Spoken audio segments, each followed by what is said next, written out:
நம் தேவனாகிய இயேசு கிறிஸ்துவினால் உங்களுக்கு கிருபையும் சமாதானமும் சந்தோஷமும் உண்டாவதாக. துதியின் ஒரு அங்கத்தை குறித்து இன்றைக்கு பார்க்க போறோம். அதற்குரிய வேத பகுதி சங்கீதம் 141 அதிகாரம் வசனம் 2. Psalms chapter 141 verse 2. என் விண்ணப்பம் உமக்கு முன்பாக தூபமாகவும் என் கையெடுப்பு அந்தி பலியாகவும் இருக்க கடவது. இந்த வசனம் ஜபத்தை விவரிக்கிறதாக இருக்கு.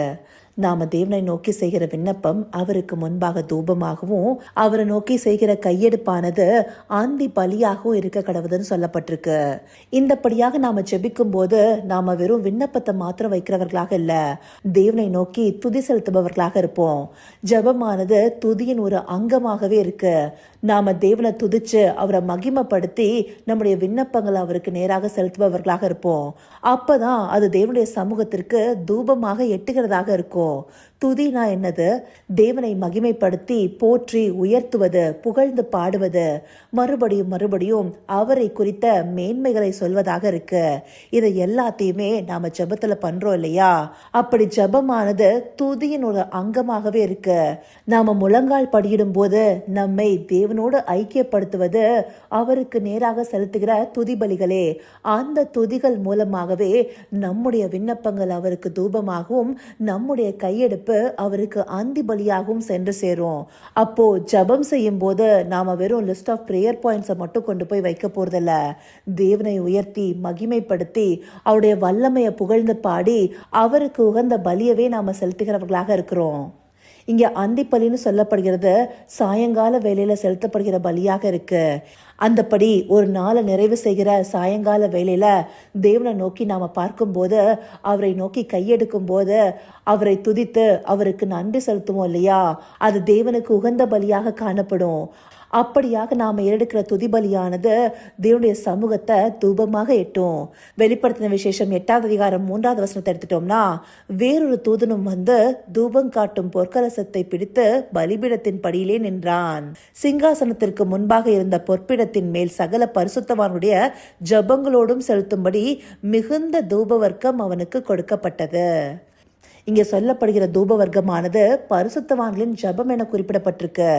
பரிசுத்தவான்களின் ஜபமானது துதியால நிறைந்ததாகவே இருக்கும் இல்லையா? அப்படியான ஜபங்கள் தேவனுக்கு தூப கலசமாக எட்டுது. அது அவருக்கு உகந்த துதிபலியாகவே இருக்கு. இப்படி நம்முடைய ஜபமானது துதியின் ஒரு அங்கமாகவே காணப்படுது. சங்கீதம் 63 அதிகாரம் 4 வசனத்துல, என் ஜீவனுள்ள மட்டும் நான் உம்மை துதித்து உமது நாமத்தை சொல்லி கையெடுப்பேன். இங்க துதிய வாழ்நாள் எல்லாம் சொல்லி தேவனுடைய நாமத்தை சொல்லி கையெடுப்பேன்னு சொல்லப்பட்டிருக்கு. அப்படி துதித்து அவருடைய நாமத்திற்கு நேராக கையெடுப்பது ஜபத்தையே காண்பிக்கிறதாக இருக்கு இல்லையா?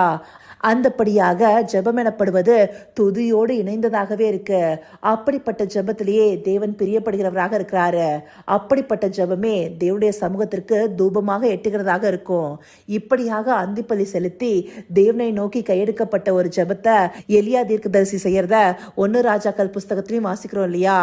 1 ராஜாக்கள் 18 அதிகாரம் 36 வசனத்தை எடுத்துட்டோம்னா, அந்திப்பலி செலுத்தும் நேரத்திலே தீர்க்கதரிசியாகிய எலியா வந்து, ஆபிரகாமுக்கும் ஈசாக்குக்கும் யாக்கோபுக்கும் தேவனாகிய கர்த்தாவே, நான் உம்முடைய ஊழியக்காரன் என்றும் நான் இந்த காரியங்களை எல்லாம் உம்முடைய வார்த்தையின்படி செய்தேன் என்றும் இன்றைக்கு விளங்க பண்ணும். இப்படியாக அந்திப்பலி செலுத்தும் நேரத்துல அவர் தேவனை நோக்கி ஏறெடுக்கிற விண்ணப்பத்துல தேவனை துதிக்கிறார் இல்லையா? அந்த துதி இல்லாம ஜபங்கள் இருக்காது. தேவனை துதித்து மகிமைப்படுத்தி உயர்த்துகிறதாகவே ஜபமானது காணப்படும். இங்க ஆபிரகாமுக்கும் ஈசாக்குக்கும் யாக்கோபுக்கும் தேவன்னு சொல்லி எலியா தேவனை மகிமைப்படுத்தி தன்னை ஒப்பு கொடுக்கறத பார்க்கலாம். இப்படியாக தேவனை நோக்கி விண்ணப்பிக்கிற ஒவ்வொன்றுமே தேவனுடைய சமூகத்துல துதியாகவே எட்டுகிறதாக இருக்கு. இதை நாம உணர்ந்து கொண்டு ஜபிக்கிறோமா? நம்முடைய ஜபங்களானது துதியால நிரம்பப்பட்டதாக இருக்கணும். தேவனுக்கு துதியை ஏறெடுக்காம வெறுமனே பிரேயர் பாயிண்ட்ஸை மட்டும் சொல்லிட்டு வந்தோம்னா அது ஜபம்னே சொல்ல முடியாது. தேவனோடு நம்மை ஐக்கியப்படுத்துவது துதி பலிகளே. அப்படியான பலிகளை செலுத்தும் போது அவர் அந்த துதிகளுக்குள்ள வாசம் செய்கிறவராக இருக்கிறாரு. அதனால்தான் வசனங்களும் இஸ்ரவேலின் துதிகளுக்குள்ளே வாசம் செய்யும் தேவன்னு சொல்லுது. அப்படி தம்முடைய ஜனங்கள் எடுக்கிற துதிகள் மத்தியில தேவன் வாசம் செய்கிறவராக இருக்கிறாரு.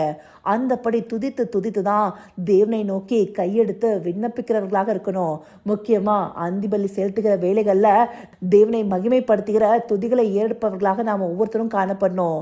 இப்படியாக துதிகளால் நிரம்பப்பட்ட ஜெபமே தேவனுடைய சமூகத்தை தூபமாக எட்டுதுங்கிறத நாம புரிந்து கொள்வதற்காகவே இந்த பகுதிகள் நமக்கு காண்பிக்கப்பட்டிருக்கு. இதை உணர்வுள்ள இருதயத்தோடு பார்த்து நம்முடைய ஜெபமானது துதிகளினால் நிரம்பி இருக்க அவரை நோக்கி பார்ப்போமா? கர்த்தாவே, தேவாதி தேவனே, உமக்கே இந்த வேளையில் நன்றி செலுத்துகிறோம் ராஜா. அப்பா, மகிமையின் தேவனே, மாட்சிமையுடையவரே, எங்களுடைய விண்ணப்பமானது உமக்கு முன்பாக தூபமாகவும் எங்கள் கையெடுப்பு அந்தி பலியாகவும் இருப்பதற்கு துதிகள்னால் நிரம்பி இருக்கணுங்கிறத இந்த பகுதிகள் மூலமா எங்களுக்கு காண்பிச்சிருக்கீங்க தகப்பனே. அந்தபடியாக நாங்கள் ஜெபம் செய்யும் போது எங்களுடைய தேவைகளை மாத்திரம் இடத்துல சொல்லுபவர்களாக இல்லாம உம்மை துதித்து புகழ்ந்து உயர்த்தி உம்மை மகிமைப்படுத்தும் பிள்ளைகளாக நாங்கள் காணப்படணும் ராஜா. அப்படிப்பட்ட ஜெபமானது உம்முடைய சமூகத்தை தூபமாக வந்து எட்டுவதற்காக நன்றி செலுத்துகிறோம் ராஜா. இந்தப்படியான ஜெபங்களை எடுக்கிற பிள்ளைகளாக எங்க ஒவ்வொருவரையும் மாற்றி அருளுங்க தகப்பனே. ஆம் ராஜா, உமக்கு உகந்த பலிகளை செலுத்தி உம்மை மகிமைப்படுத்தி உம்மை போற்றி துதித்த எங்களுடைய ஜெப விண்ணப்பங்களை உமக்கு முன்பாக செலுத்த நவமான இருதயத்தை எங்களுக்கு தந்தருளுங்க. அப்படியே நீங்க தரப்போகிற கிருபைக்காய் நன்றி. சகலவித துதி மகிமை கனம் யாவும் ஒருவருக்கே செலுத்துகிறோம். இயேசு கிறிஸ்துவின் மூலமாய் வேண்டிக் கொள்கிறேன் பிதாவே. ஆமென், ஆமென்.